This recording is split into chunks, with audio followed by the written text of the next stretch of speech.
You know, Keegan Murray's missed the last technically 2.5 games because he sat out the second half against New Orleans last Monday and the first of two against the Pelicans.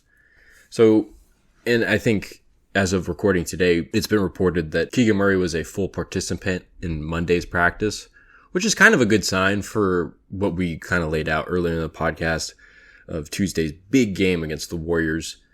But, you know, those 2.5 games off, plus basically all the time, it was almost like a week off when you think about it. How much do you think that's going to help Murray? Because, you know, I think in the 4 games prior to the lower back injury, he went 5 of his last 20 from 3.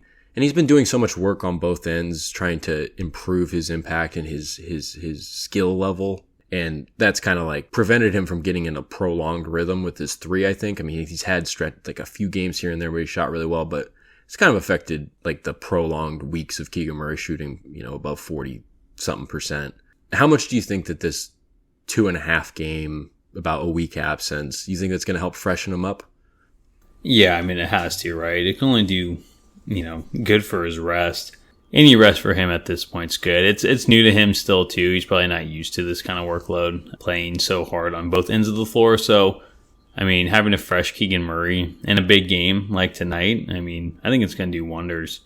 It'll be interesting, too, because they're playing the Warriors, to see him just kind of, with the fresh legs, go back at Steph Curry. I think that'll be really great. And if he can go have a 20-plus point game, it could be a huge lift to the team, and it could really set him on the right track after kind of freshening up his legs and his body.